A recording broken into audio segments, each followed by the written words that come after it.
Welcome to Inside City Hall. I'm your host, Mayor Daryl Seymore, and today on our show we'll have Bill Kopp, the Public Works Director of the City of Show Low.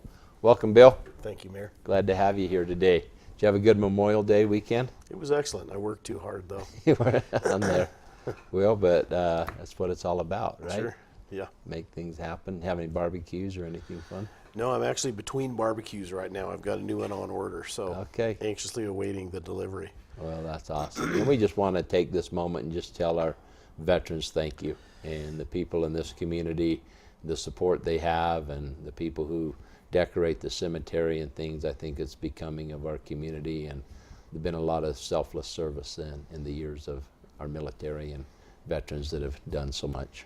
Absolutely. Thank you. Bill, we're going to talk a little bit about jailhouse rock, I guess, you know, and rock them up and different things here. One of the things that we have done recently, if you've come by City Hall or next to City Hall over here, kind of on the south side of a corner of our property here, we've erected a building that has been moved. So I guess you call it still we've erected it there, but we didn't build it from ground up. So share with us a little bit about what this addition is.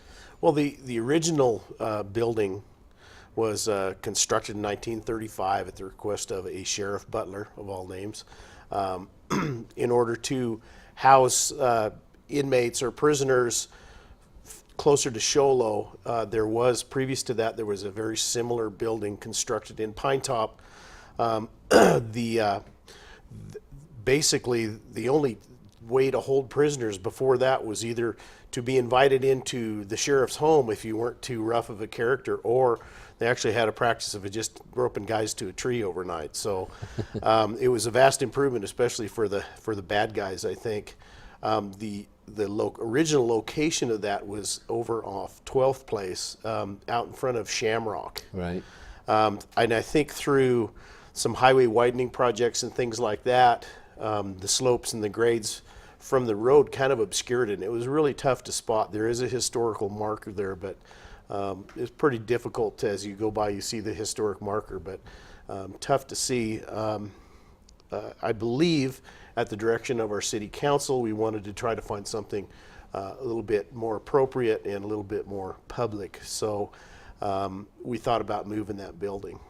Well, I know it was one of the things that we talked about, possibly of moving that building, making it part of the new public safety complex over there, putting it out front or moving it. But the aesthetics and just for parking and different purposes, it just didn't quite fit, to going over there. Right.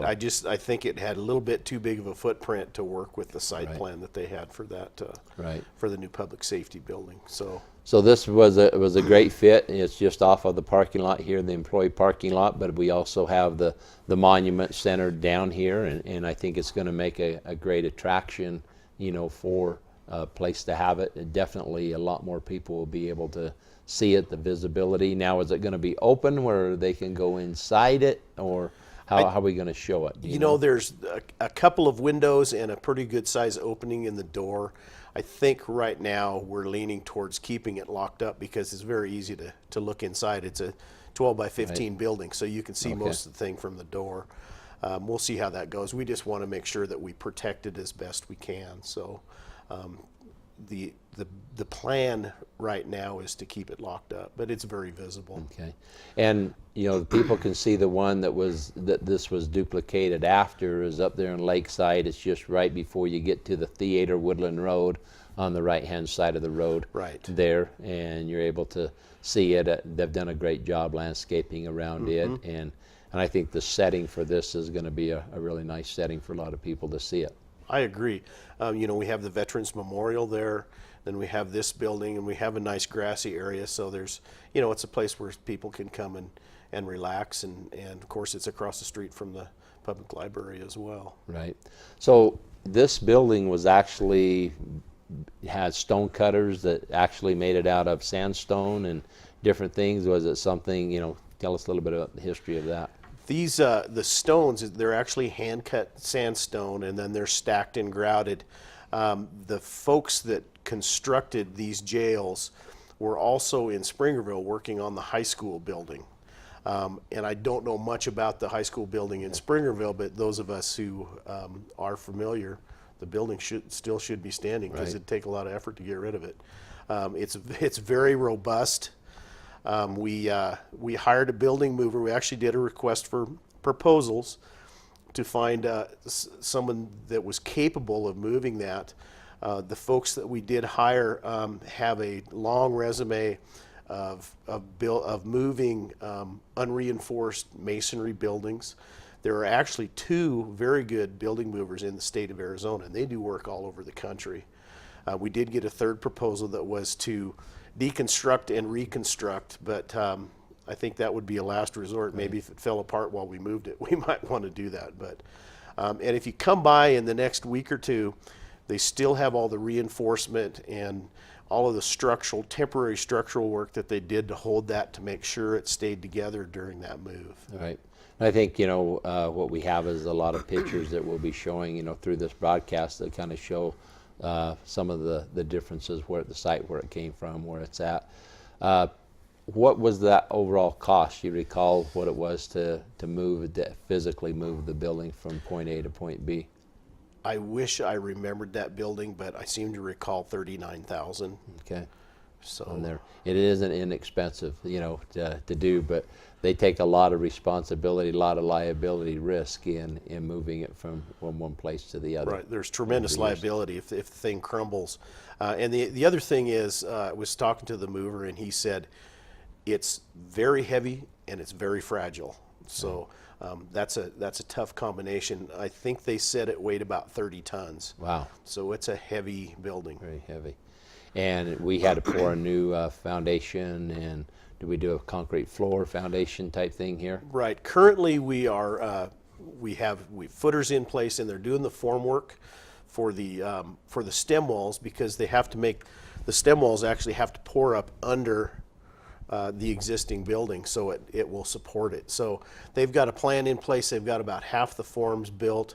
They should be pouring concrete for that very soon to finish that part of it up. Then they'll come back in. They actually removed the floor before they moved it, and they're actually going to pour a new concrete floor in there.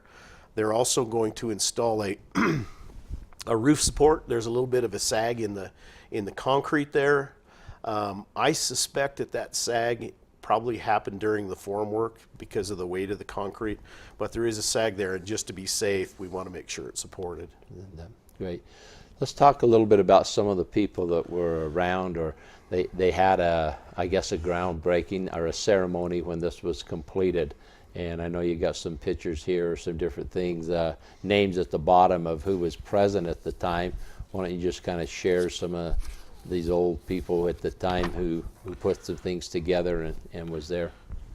So the lawmen during the time of this use were Ray Butler, Jim Finney, Jim Stock, and Orson Whipple. And of course, those are very familiar names around these parts, and some of the original folks that settled here in Show Low. So that's interesting. And then also, and I don't have the exact date, but sometime about 30 years ago, they did a little bit of a rehab on that, and there's actually a plaque inside of the building that memorializes that.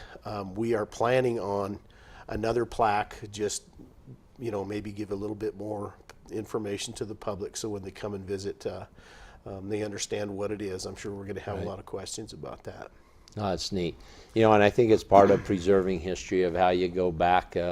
Not so far back to how the West was won, but kind of transitioning from hanging people to putting them in jail. That's not a bad alternative change there going forward. But it's part of our community. It's kind of what they used to do. They just take the people and probably lock them up for a few days. I remember as a youth, there used to be an old jail just off Old Linden Road, and it's no longer around. So I'm really glad to see we've kind of preserved this one and able to have it where it is a talking point when people come into our community, and preserving the history, especially where it was hand cut from the sandstone, probably which had to come from more of the area down south, I would imagine, and transported up here to put together. And you could actually see the chisel marks in every stone too, so they're definitely hand cut, and that's very interesting to me. That's the old great. Construction techniques. What do you feel the completion will be when it's totally, set in place and will be open possibly to the public? The concrete reaches its maximum strength at 28 days. The contractor's plan is to leave the building shored up with the temporary shoring until the concrete is at full strength, and then they'll pull all the beams and the shoring out. They'll pour the floor and the roof support. So we've got another good month before everything's all buttoned up there. We're also planning on building some sort of a pathway from the sidewalk to the building. We've got some pavers on hand. We might try to do something like that.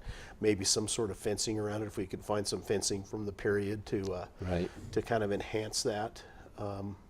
And to keep it safe too, because it's pretty low structure. People can get up on it, and we want to try to discourage that. For sure. So what else do we know or don't know about this building that you want to share? I found an interesting article actually. Our historic museum provided us with a few newspaper clippings. One of the things that I found humorous was, I'll just read the caption underneath this photo. Ray Butler, deputy sheriff, built the jail in the 1930s so he would no longer have to rope members of a certain family to trees.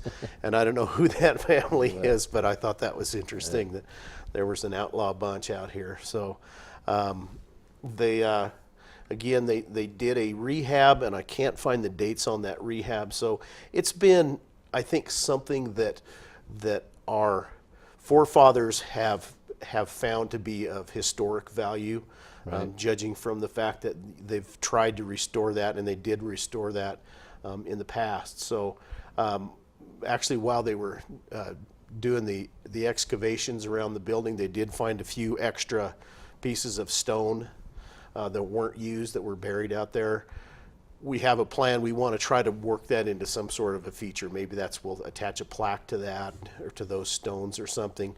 They also found the pipe for the toilet too, because we had been wondering, and I think part of the rehab was they poured a new floor in there. So there wasn't any sort of visible plumbing there, but we found the pipe for the toilet.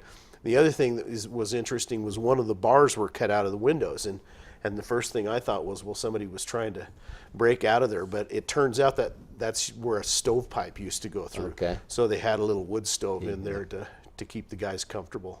Oh, that's great. Just read who the people were present during the jail ceremony that they had. I think it's at the bottom of this one here. Bottom of this one. Hal and Claude Butler, Leola Finney, Joan Hatch, and Hilda Frost observed. Frost said Ryan and Sean Noble and Rusty Mahon helped clean up the area around the jail for the ceremony. All right.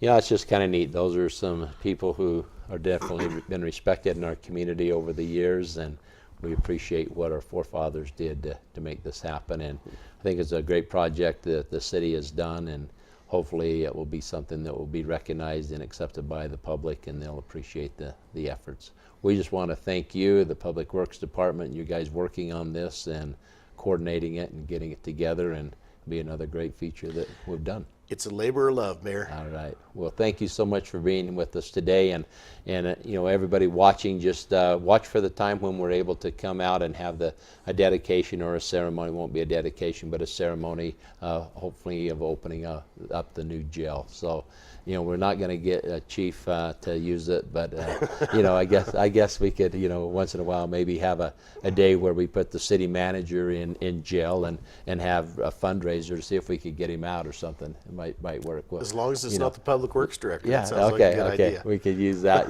because I know people have raised a lot of money to get people out of jail, and maybe we could use that for a fundraiser once in a while. So it'd be great. Yeah, there's a lot of great ideas floating out there, so I like that. Great. Bill, thanks so much for being here today. Thank you. Thanks for joining us on Inside City Hall. We hope you have a great day.